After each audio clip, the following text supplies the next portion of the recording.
సరే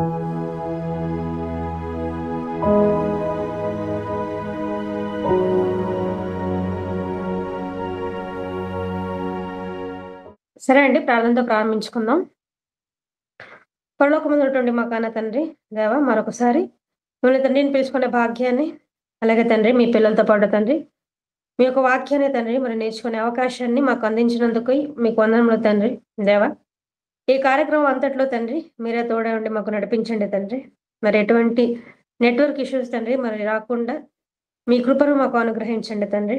అలాగే తండ్రి నేర్చుకుంటున్న వాక్యాన్ని తండ్రి మేము సరిగ్గా అర్థం చేసుకొని వాక్యానుసారంగా తండ్రి మా బతుకుల్ని సరిదిద్దుకోవడానికి మీ కృపను మాకు అనుగ్రహించండి.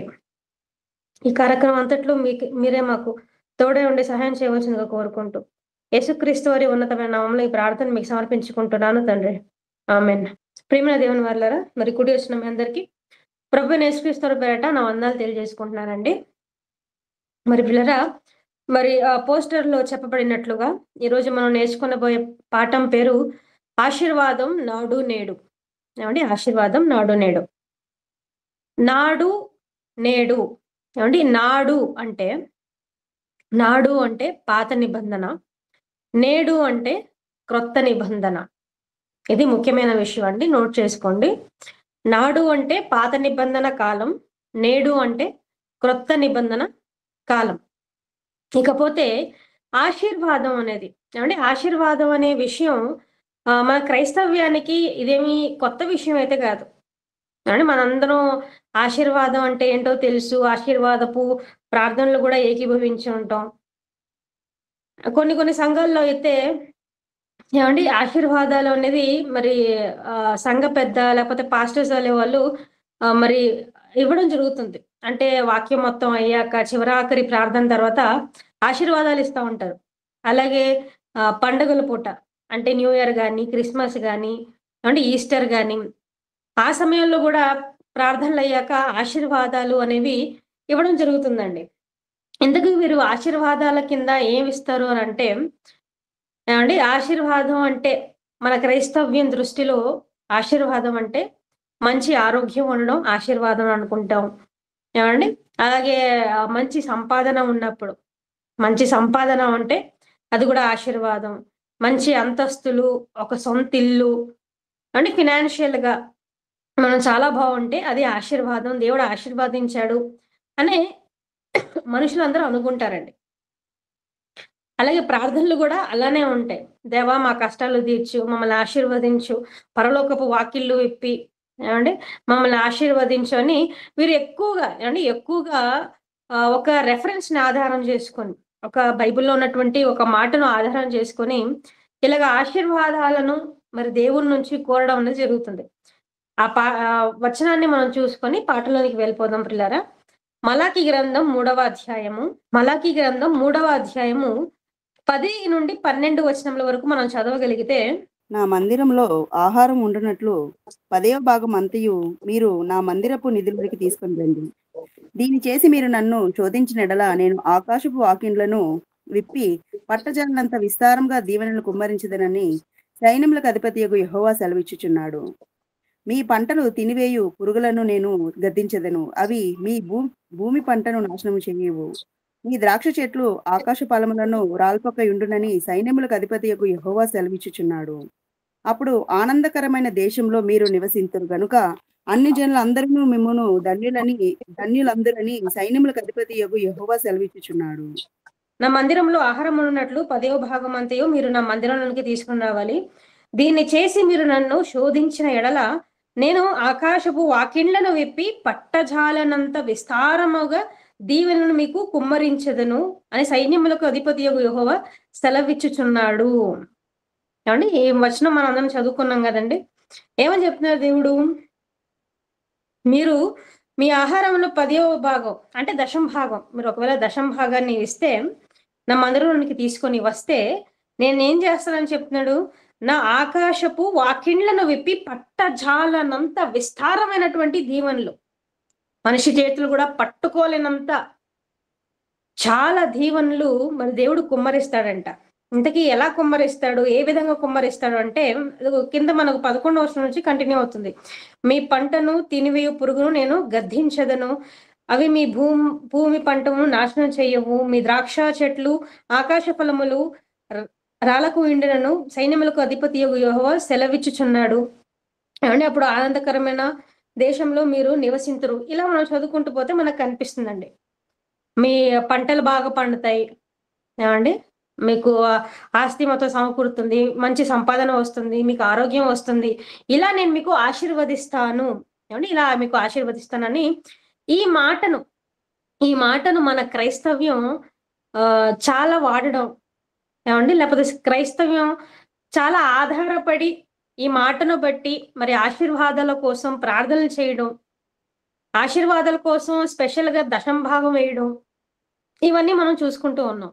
మరి నిజానికి బైబిల్ పరంగా అసలు ఆశీర్వాదం అంటే ఏమిటి? ఏవండీ ఆశీర్వాదం అంటే ఏంటి? మరి ఇప్పుడు మనం చదువుకున్నట్లుగా మరి ఇది మాత్రమేనా ఆశీర్వాదం?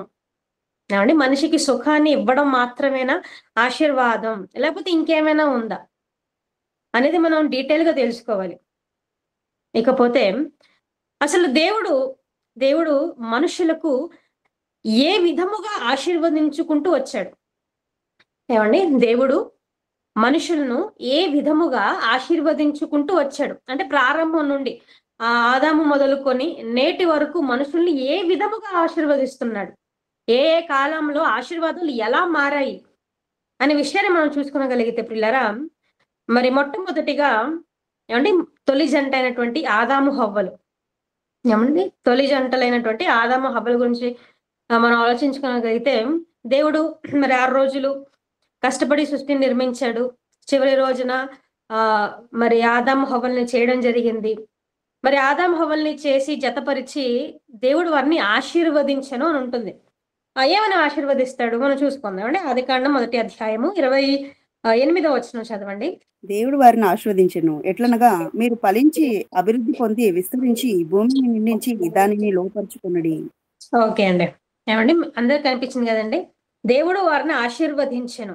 ఎట్లనగా మీరు ఫలించి అభివృద్ధి పొంది విస్తరించి భూమిని నిండించి దాన్ని లోపరుచుకొనుడి. ఆదామవ్వలకు ఇస్తున్నటువంటి ఆశీర్వాదం. మీరు 27వ వచనంలో చదువుకున్నట్లయితే దేవుడు తన స్వరూపమందు నరుని సృజించెను. దేవుని స్వరూపమందు వారిని సృజించెను. స్త్రీని గాను పురుషుని గాను వారిని సృజించెను. అంటే స్త్రీ పురుషుల గురించి చెబుతూ కిందన వారిని ఆశీర్వదించెను అని చెప్తున్నాడు. ఏమని చెప్తున్నాడు? మీరు ఫలించి అభివృద్ధి పొంది విస్తరించి భూమిని నిండించండి. ఏమండి 4 పదాలు మనకు కనిపిస్తున్నాయి. 4 వేరే వేరే పదాలు కానీ అర్థం మాత్రం ఒకటే. 4 వేరే పదాలు ప్రయోగింపబడిన అర్థం మాత్రం ఒకటేనండి.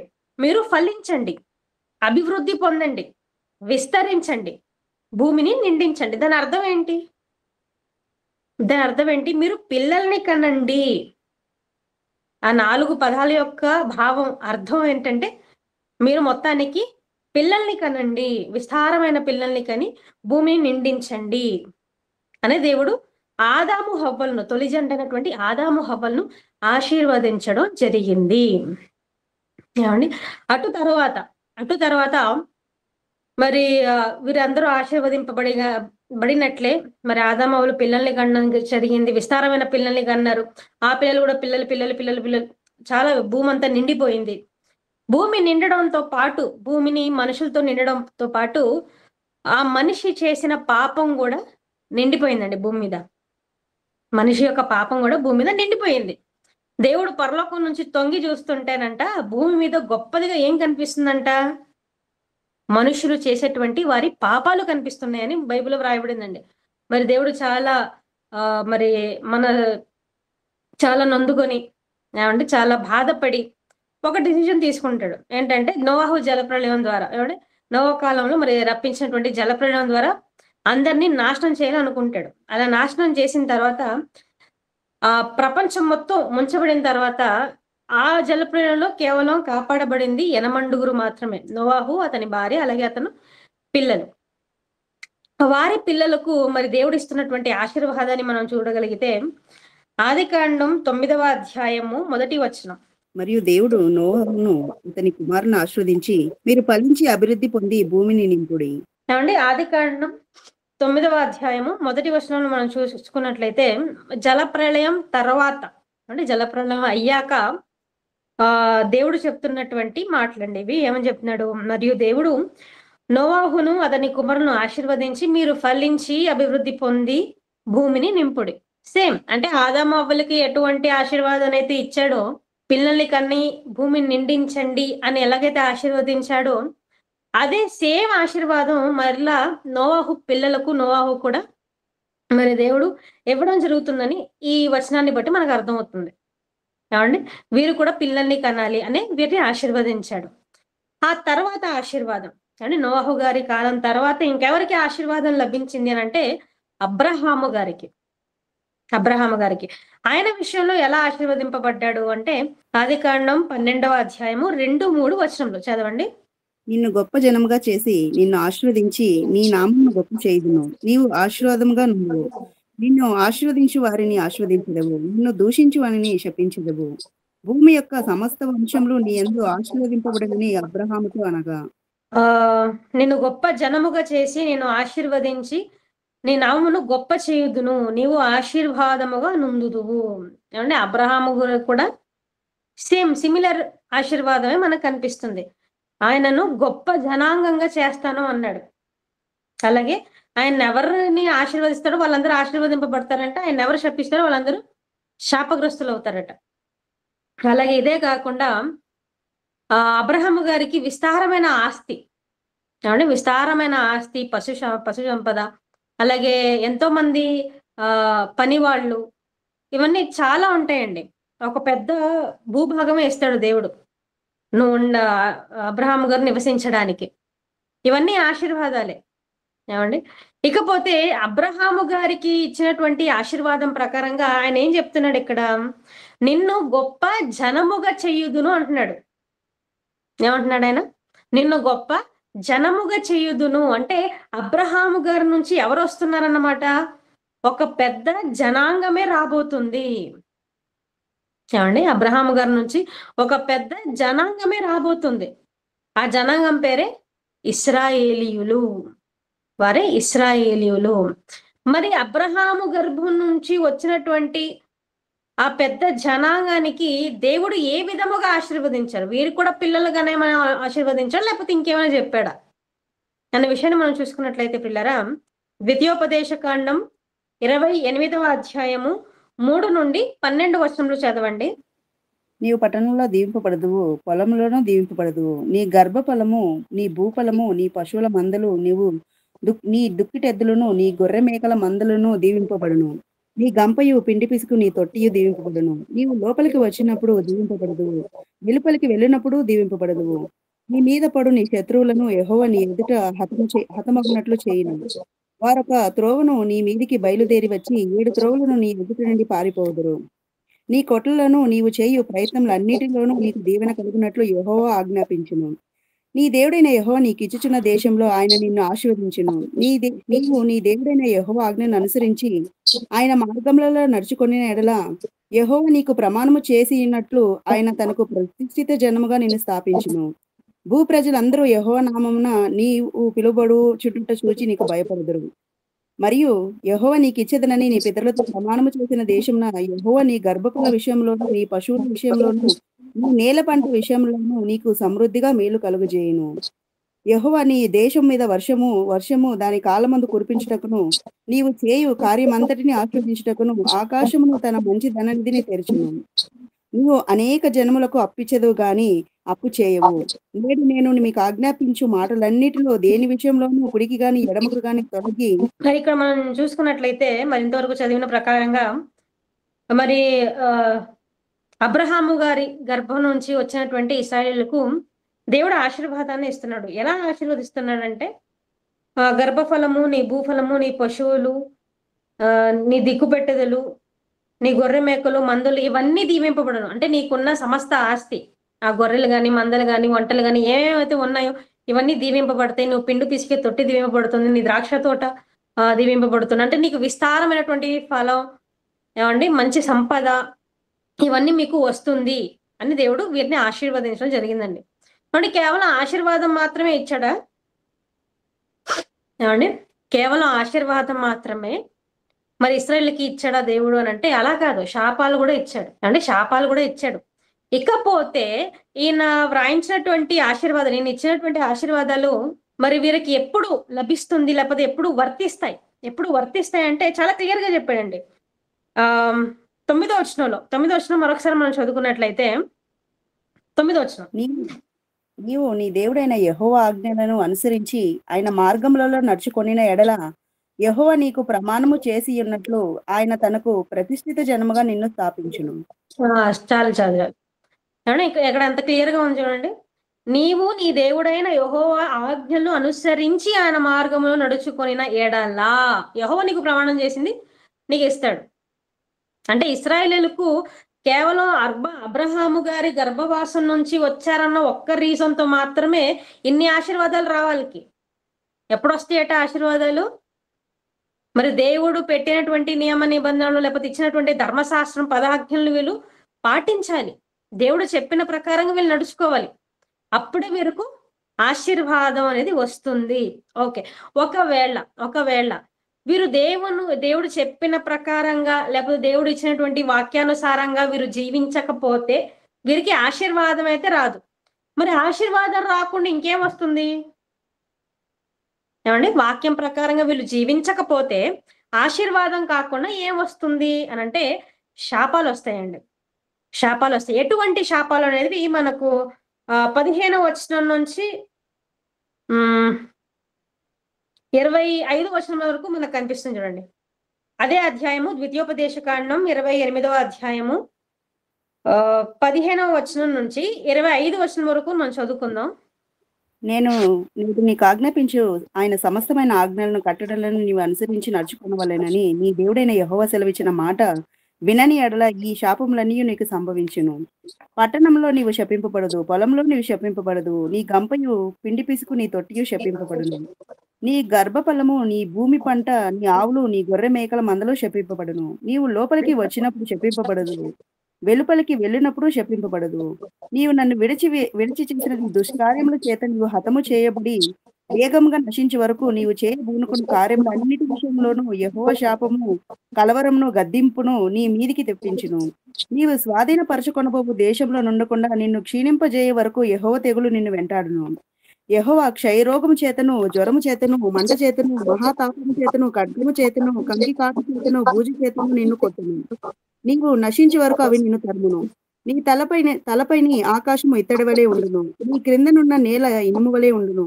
యెహోవా నీ దేశపు వర్షమును ధూళిగాను బుగ్గిగాను చేయును. నీవు నశించే వరకు అవి ఆకాశం నుండి నీ మీదికి వచ్చును.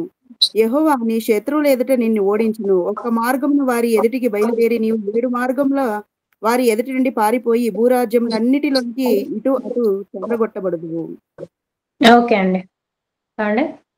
ఆశీర్వాదాల కన్నా శాపాలు ఎక్కువ ఉన్నట్టు ఉన్నాయి కదా అండి. 15వ వచనంలో స్టార్ట్ చేస్తూ ఏమంటున్నాడు ఆయన? నేను నేడు నీకు ఆజ్ఞాపించు ఆయన సమస్తమైన ఆజ్ఞలను కట్టడలను నీవు అనుసరించి నడుచుకొనవలెనని నీ దేవుడైన యెహోవా సెలవిచ్చిన మాట వినని ఎడల ఈ శాపములన్నీ నీకు సంభవించును. చాలా క్లియర్ గా చెప్పాడు. మీరు ఏమి చేయకుండా సైలెంట్గా ఉంటే శాపాలు రావు అని అనుకోవద్దు. మీరు నా మాట వినకపోతే, అంటే నేను చెప్పిన ప్రకారం మీరు చెయ్యకపోతే, మీరు నడుచుకోకపోతే మీకు ఆశీర్వాదాలు అయితే రావు. మరి ఏమొస్తాయంటే శాపాలన్నీ వస్తాయంట. ఆ శాపాలు చూడండి ఎంత ఘోరంగా ఉన్నాయో. ఆ శాపాలు కేవలం ఆ మనిషికి మాత్రమే కాదు, ఆ మనిషిని బట్టి వాళ్ళ పిల్లలకి, వాళ్ళ కుటుంబానికి, ఏమండి వాళ్ళు తినే భోజనానికి, అతని పంటకు, అతని పశువులకు, అతని చుట్టూ ఉన్న సమస్తమునకు కూడా ఆ శాపం అనేది తగులుతుందంట. అంటే శాపాలు చాలా భయంకరంగా ఉన్నాయి కదా. మరి ఇంతకీ ఇశ్రాయేలీయులు ఆశీర్వాదంగా ఎక్కువ నొందారా లేకపోతే శాపగ్రస్తులుగా ఉన్నారా? ఏమండి? ఇంతకీ ఇశ్రాయేలీయులు ఆశీర్వాదాల్ని వీరు ఎక్కువ సంపాదించుకొనగలిగారా, ఆశీర్వాదముగా ఉండగలిగారా, లేకపోతే శాపగ్రస్తులుగా మారారా అనంటే శాపగ్రస్తులుగానే మారారండి. ఎలా చెప్పగలనంటేనండి, రోమీయులకు రాసినటువంటి పత్రిక, రోమా పత్రిక 9వ అధ్యాయము 27వ వచనం చదవండి. రోమా పత్రిక 9వ అధ్యాయము 27వ వచనం. మరియు మన ప్రభువు తన మాట సమాప్తి చేసి క్లుప్తపరిచి భూలోకం నందు దాన్ని నెరవేర్చును గనుక ఇశ్రాయేలు కుమారుల సంఖ్య సముద్రపు ఇసుకలే ఉండినను శేషమే రక్షింపబడునని అది యోషియా చాలు. ఏమండి, రోమా పత్రిక 9వ అధ్యాయము 27వ వచనంలో మనం చూసుకున్నట్లయితే, మరియు ప్రభు తన మాట సమాప్తం చేసి క్లుప్తపరిచి భూలోకమునందు దాన్ని నెరవేర్చను గనుక ఇశ్రాయేలు కుమారుల సంఖ్య సముద్రపు ఇసుక వలె ఉండినను శేషమే రక్షింపబడును. ఏమండి, ఇశ్రాయేలు కుమారుల సంఖ్య, ఇశ్రాయేలీల జనాంగం ఎంత ఉన్నదంట? సముద్రపు ఇసుక రేణువుల వలె, అంటే ఇసుకల వలె, అంటే లెక్కలేనంత మహాజనాంగం అది. అంతమంది జనాంగం ఉన్నా ఎంతమందికి ఆశీర్వాదం వచ్చిందంట? చాలా కొద్ది మంది. ఎక్కడ చూడండి, ఉండినను శేషమే రక్షింపబడును. శేషం చాలా కొద్ది మంది, అంటే చాలా కొద్ది మందికి మాత్రమే ఆశీర్వాదం వచ్చిందనమాట. అంటే మిగతా వాళ్ళందరికీ ఏమైపోయింది? శాపం తగులుకుంది. మిగతా వారందరూ శాపగ్రస్తులుగా మారిపోయారు. ఏమండి, మనం ఇంతవరకు చూసుకున్నదంతా పాత నిబంధన కాలములోని ఆశీర్వాదములు. పాత నిబంధన కాలంలోని ఆశీర్వాదములు. ఆశీర్వాదం నాడు నేడు. మనం ఏం చూసుకున్నాం? నాడు, ఏమండి, నాడులో ఉన్నటువంటి ఆశీర్వాదాల్ని, పాత నిబంధన కాలంలోని ఆశీర్వాదాల్ని మనం ఇప్పటిదాకా చూసుకున్నాం. ఓకే, ఇకపోతే కొత్త నిబంధనలో నేటి కాలంలో, క్రొత్త నిబంధన కాలంలో ఎటువంటి ఆశీర్వాదాలు ఉన్నాయి? ఏ విధముగా దేవుడు మనిషిని ఆశీర్వదించాడు అనే విషయాన్ని మనం చూసుకోగలిగితే పిల్లరా, లూకాసు వార్త 1వ అధ్యాయము 28 నుండి 31 వచనంలో మనం చదవగలిగితే, ఆ దూత లోపలికి వచ్చి ఆమెను చూచి, దయాప్రాప్తురాల, నీకు శుభము, ప్రభు నీకు తోడై ఉన్నాడని చెప్పిన. ఆమె ఆ మాటకు బహుగా తొందరపడి ఈ శుభవచనం ఏమిటో అని ఆలోచించుకొనుచుండగా దూత, మరియా భయపడకుము, దేవుని వలన కృప పొందితివి. ఇదిగో నీవు గర్భము ధరించి కుమారుని కని ఆయనకు యేసు అను పేరు పెట్టదు. ఆయన గొప్పవాడే, సర్వోన్నతుని కుమారుడు అనబడును. ప్రభు అయిన దేవుడు ఆయన తండ్రి అయిన దావీదు సింహాసనమును ఆయనకిచ్చును. ఆయన యాకోబు వంశస్థులను యుగయుగములు ఏలును. ఆయన రాజ్యము అంతము లేనిదై ఉండునని ఆమెతో చెప్పెను. అందుకు మరియా, నేను పురుషుని ఎరగని దానినే. చాలండి 31 మాత్రం అండి. ఓకే, లూకాసు వార్త 1వ అధ్యాయము 28 నుండి 31 వచనం మనం చూసుకున్నట్లయితే, ఆ దూత లోపలికి వచ్చి ఆమెను చూచి, ఎవరామె? మరియమ్మ. మరి మరియమ్మను చూసి ఏమని చెప్తుంది దూత? దయాప్రాప్తురాల, నీకు శుభము, ప్రభు నీకు తోడై ఉన్నాడు. దయాప్రాప్తురాల అంటే దయా కలిగిన దాన, లేకపోతే ఆశీర్వదింపబడిన దాన. అంటే ఆశీర్వదింపబడిన దాన అని చెప్తూ ఏం చెప్తున్నాడు? నీకు శుభము, ప్రభు నీకు తోడై ఉన్నాడు అనగానే పాపం చాలా కంగారు పడిపోతుంది. ఏంట్రా బాబు అనుకొని, అప్పుడు 30 వచనంలో దూత చెప్తున్నాడు, మరియా భయపడుకుము, దేవుని వలన నీవు కృప పొందితివి. ఇదిగో నీవు గర్భఫలము ధరించి కుమారుని కని ఆయనకు యేసు అని పేరు పెట్టుదువు. ఏమండి, మరి ఈ సందర్భం జరిగినప్పుడు ఏమండి, మరియా యోసేపునకు ప్రధానం మాత్రం చేయబడిందండి. యోసేపుకు ప్రధానం మాత్రం చేయబడింది. కానీ వారిద్దరు ఏకం అవ్వలేదు. ఏకం అవ్వక ముందే మరియ కన్యకగా ఉన్నప్పుడే ఎవరిని ధరించింది? ఎవరిని గర్భాన ధరించింది? యేసుక్రీస్తు వారిని గర్భాన ధరించిందండి, పరిశుద్ధాత్మ వలన. అంటే అదొక అద్భుతం. కానీ సమాజం ఎలా చూస్తుంది చెప్పండి ఆవిడ్ని? ఏమండి, ఆ కాలం ఎందుకు, ఈ కాలంలో కూడా చూసుకోండి. ఎవరైనా కన్యక గర్భవతి అయింది అని అంటే మీరు ఎలా చూస్తారు? మనం ఎలా చూస్తాం ఒక స్త్రీని? ఏమండి, తప్పు చేసిన స్త్రీలా మనం చూస్తాం, అంతే కదా? మరి ఆ కాలంలో కూడా ఒక కన్యక గర్భవతి అయింది అనగానే మరి సమాజం అంతా ఒక చాలా చెడు దృష్టి చూసింది. అంతెందుకు, మరి ప్రదానం చేయబడినటువంటి యోసేపు కూడా మరి ఆమెను అవమానించకుండా సైలెంట్ గా విడిచిపోవాలనుకున్నాడు. యోసేపు కూడా విడిచిపోవాలనుకున్నాడండి. అంటే ఇన్ని అవమానాలు ఎవరు ఎదుర్కొన్నారు? మరియమ్మ ఎదుర్కొంది. మరి ఇంతకీ దేవదూత రాగానే దేవదూత ప్రత్యక్షమై దయాప్రాప్తులని చెప్తుంది. అంటే ఆశీర్వాదముగా ఆశీర్వదిస్తే ఏమండి ఆశీర్వదిస్తే కానీ మరియమ్మకు మాత్రం ఏం లభించింది? కష్టాలు లభించాయండి. ఏవండీ కష్టాలు, కన్నీళ్లు లభించింది. పాపం యేసుక్రీస్తు పుట్టినంత వరకు ఆవిడకి అవమానమే. ఏవండీ యేసుక్రీస్తు వారు పుట్టిన తర్వాతైనా హాయిగా ఉన్నారంటే అది కూడా కాదు. అక్కడ కూడా మనకు కష్టాలే కనిపిస్తాయి. ఏవండీ? మరియమ్మ మాత్రమే కాదండి. అలాగే ఇంకొక వచనాన్ని ఏవండీ ఇంకొక సందర్భాన్ని మనం చూసుకోగలిగితే లూకాసు వార్త 2వ అధ్యాయము 34వ వచనం చదవండి. సుమయోను వారిని దీవించి, ఇదిగో అనేక హృదయాలోచనలు బయలుపడినట్లు ఇశ్రాయేలులో అనేకులు పడుటకును తిరిగి లేచుటకును వివాదాస్పదమైన గుర్తుగా ఈయన నియమింపబడి ఉన్నాడు. ఆ! ఇక్కడ చూడండి సుమయోను వారిని దీవించి ఎవరిని? ఏవండీ? తల్లి అయిన మరియ అలాగే తండ్రి అయిన యోసేపును దీవించి ఏమని చెప్తున్నాడు? ఇదిగో అనేక హృదయాలోచనలు బయలుపడినట్లును ఇశ్రాయేలులో అనేకులు పడుటకును తిరిగి లేచుటకును వివాదాస్పదమైన గురుతుగా ఈయన నియమింపబడి ఉన్నారు. ఇది ఆశీర్వాదమా? శాపమా? సుమయోను వారిని దీవించి ఏం చెప్తున్నాడు? వివాదాస్పదమైన గుర్తుకు ఈయన నియమింపబడి ఉన్నాడట. ఇది ఆశీర్వాదంగా ఉందండి మనకి? శాపంగానే ఉంది కదా! శాపంలా కనిపిస్తుంది కదా! కానీ క్రొత్త నిబంధన కాలానికి ఇది ఆశీర్వాదం. ఎక్కడ కూడా క్రొత్త నిబంధనలో మీకు పంటలు బాగా వస్తాయి. మీ పిండి పిసికే తొట్టి ఆశీర్వదింపబడును. విస్తారమైన ఆస్తి కలుగుతుంది. ఏవండీ? మంచి పెద్ద పెద్ద భూభాగాలు మీకు ఇవ్వబడుతుంది. ఇవెక్కడ మనకు కనిపించవండి.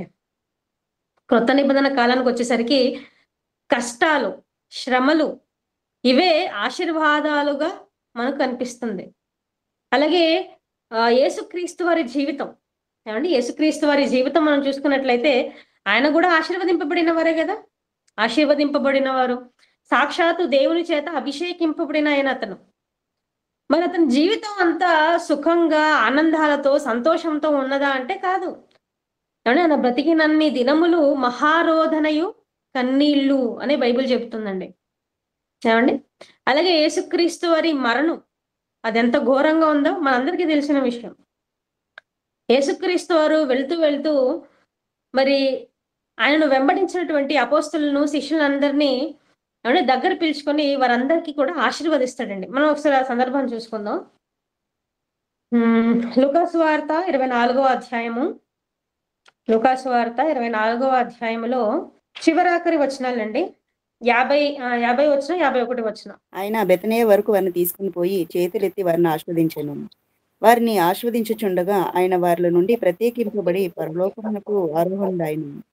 వారు ఆయనకు నమస్కారం చేసి ఆ మహా ఆనందంతో యెరూషలేమునకు తిరిగి వెళ్లి ఎడతెగక దేవాలయంలో ఉండి దేవుని స్తోత్రం చేయుచుండిరి. ఓకే. ఏమండి ఇక్కడ మనం చూసుకున్నట్లయితే మరి యేసుక్రీస్తు వారు మరి పరలోకానికి వెళ్తున్నటువంటి సమయం అది. ఆ సమయంలో ఆయన బేతేనియ వరకు ఆయన తీసుకొని పోయి ఆ పైనున్న వచనంలో మనం చూసుకున్నట్లయితే శిష్యులు ఉంటారండి ఆయనతో పాటు. చేతులెత్తి వారిని ఆశీర్వదించెను. వారిని ఆశీర్వదించుచుండగా ఆయన వాళ్ళ నుండి ప్రత్యేకింపబడి పరలోకమునకు ఆరోహణమాయెను అని కనిపిస్తుంది మనకు. అంటే యేసుక్రీస్తు వారు పరలోకానికి వెళ్లే ముందు ఏం చేశారు ఆయన? శిష్యులందరినీ ఆయన ఏం చేశాడంట? ఆశీర్వదించాడు.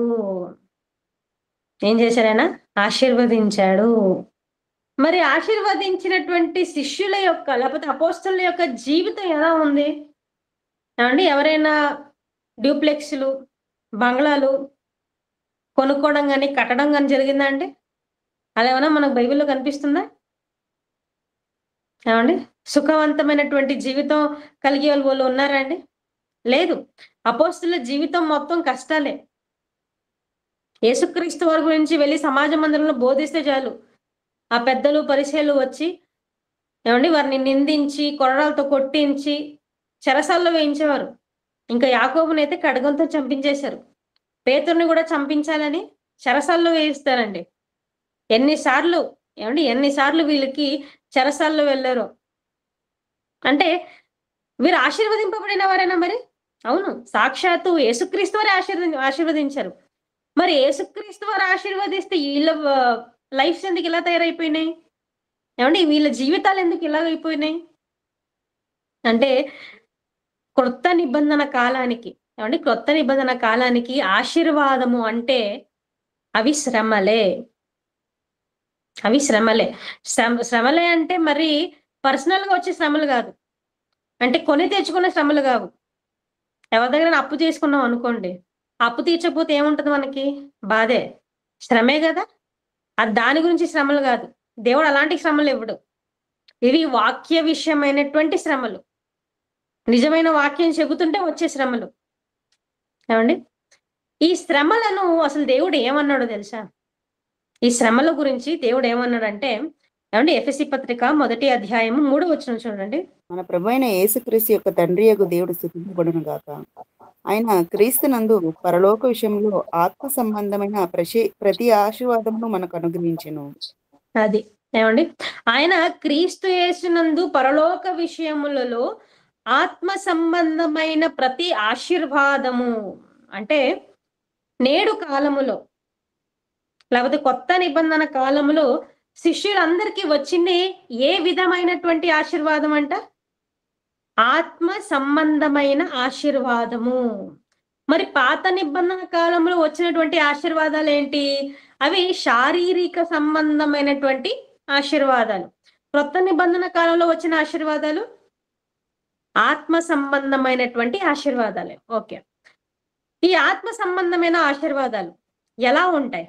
కేవలం శ్రమలు మాత్రమేనా? ఒట్టి శ్రమలైన ఆశీర్వాదాలు అంటే ఇంకేమైనా ఆశీర్వాదాలు ఉన్నాయా అని మనం చూసుకోగలిగితే యోహాను గారు రాసినటువంటి మొదటి పత్రిక 2వ అధ్యాయము 25వ వచనం చదవండి ప్రియారా. నిత్య జీవము అనుగ్రహింతును అనున్నదియే ఆయన తాను మనకు చేసిన వాగ్దానము. అది ఏమండి నిత్య జీవము అనుగ్రహింతునన్నది అంటే నిత్య జీవము అంటే పరలోకం. పరలోకం మీకు అనుగ్రహిస్తాను అని చెప్పిందే ఒక వాగ్దానము, లేకపోతే అది కూడా ఆశీర్వాదం. అంటే క్రొత్త నిబంధన కాలానికి క్రైస్తవులకు దేవుడు ఇస్తున్నటువంటి ఆశీర్వాదాలు ఏమిటి ఏమండి? క్రైస్తవులకు దేవుడు ఇస్తున్నటువంటి ఆశీర్వాదాలు ఏంటంటే పరలోకము. మీకు నేను పరలోకాన్ని ఇస్తాను అని దేవుడు ఆశీర్వదిస్తున్నాడు. ఇది ఆత్మ సంబంధమైనటువంటి ఆశీర్వాదము. అలాగే మరొక వచనం కూడా మనం చూసుకుందాం. రోమాపత్రిక 15వ అధ్యాయము 29వ వచనం చదవండి. నేను మెద్దకు వచ్చినప్పుడు క్రీస్తు యొక్క ఆశీర్వాదము సంపూర్ణతో వస్తుందని ఎరుగుదును. ఈ పనిని ముగించి ఈ ఫలమును వారికి అప్పగించి నేను మీ పట్టణం మీదుగా స్పెయిన్కు ప్రయాణం చేతును. ఏమండి ఈ యొక్క వచనాలు మనం చూసుకున్నట్లయితే మరి 29వ వచనంలో నేను మీకు మీ వద్దకు వచ్చినప్పుడు క్రీస్తు యొక్క ఆశీర్వాదం అని చెప్తున్నాడు. అక్కడ 2 అనే అంకె మనకు కనిపిస్తుంది. అదే మనం ఫుట్ నోట్ లో మనం చూసుకున్నట్లయితే సువార్త ఆశీర్వాదముతో అని ఉంటుంది. చూడండి, సువార్త ఆశీర్వాదముతో అని ఉంటుంది. అంటే మరొక ఆశీర్వాదం ఏమండి క్రైస్తవులకు మరొక ఆశీర్వాదం ఏంటి అంటే క్రీస్తు యొక్క ఆశీర్వాద సంపూర్ణముతో ఒత్తునని ఎరుగుదును అని చెబుతూ ఆ క్రీస్తు యొక్క ఆశీర్వాదమునకు అర్థం ఏంటంటే సువార్త ఆశీర్వాదము. అంటే సత్యమైన వాక్యం మనకు వినబడడం ఏమండి నిజమైన సువార్త మనకు వినబడడం కూడా ఆశీర్వాదము. అది ఆశీర్వాదము. ఇప్పుడు మీకు సత్యమైన వాక్యం నేను చెప్తున్నాను అంటే మీరు దాని అర్థం ఏంటి? ఆత్మ సంబంధమైన ఆశీర్వాదం మీకు లభిస్తుంది ఇప్పుడు. అంటే సత్యవాక్యం సువార్తను మీరు వింటూ ఆశీర్వదింపబడుతున్నారనమాట. ఇది ఆత్మ సంబంధమైనటువంటి ఆశీర్వాదం. అలాగే మరొక ఆశీర్వాదం అంటే మరొక ఆశీర్వాదాన్ని మనం చూసుకున్నట్లయితే అపోస్తల కార్యములు 2వ అధ్యాయము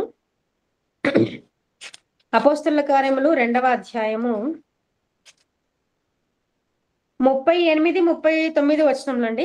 అపోస్తల కార్యములు 2వ అధ్యాయము 38, 39 వచనములు.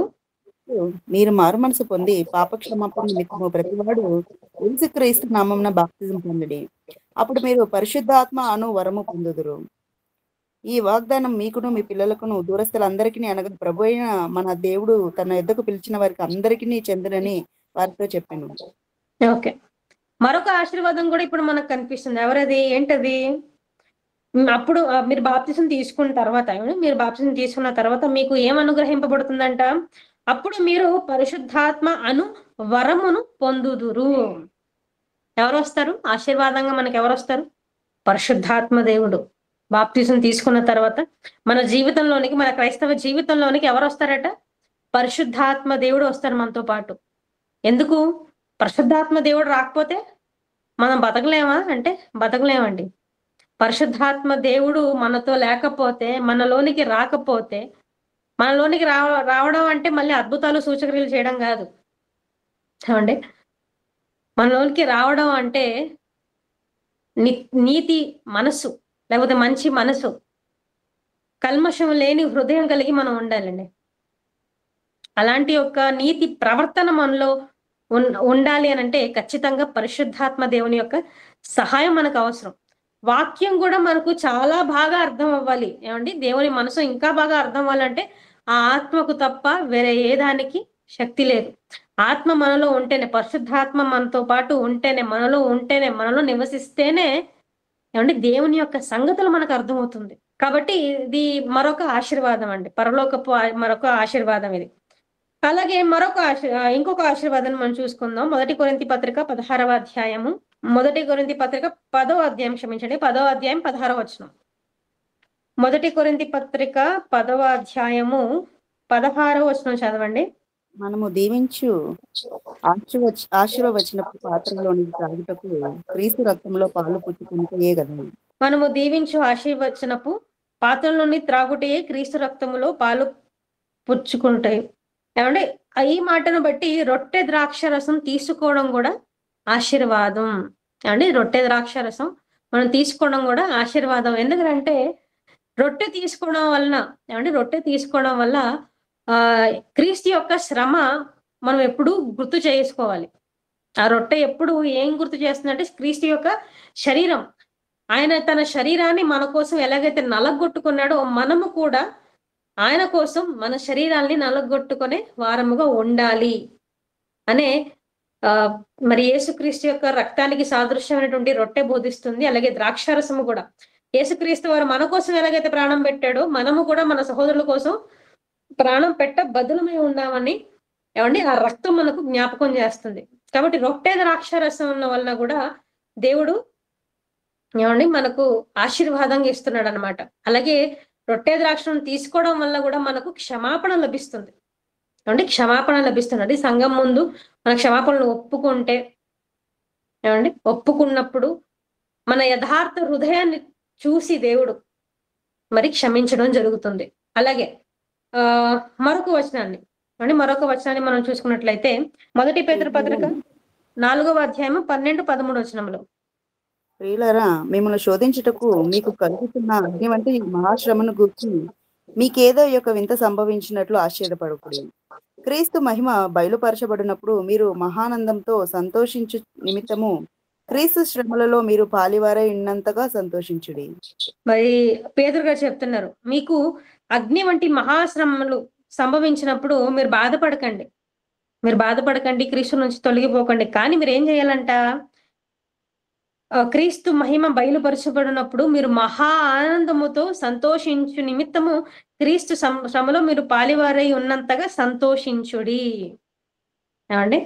అంటే మనకు శ్రమలు వచ్చినప్పుడు క్రీస్తు విషయమైన శ్రమలు, అంటే క్రీస్తు విషయమైన శ్రమలు, పర్సనల్ శ్రమలు కావు, పర్సనల్ బాధలు కావు, ఈ వాక్యానుసారమైనటువంటి శ్రమలు, క్రీస్తు విషయమైనటువంటి శ్రమలు మనకు అనుభవిస్తే మీరు ఏం చేయాలి?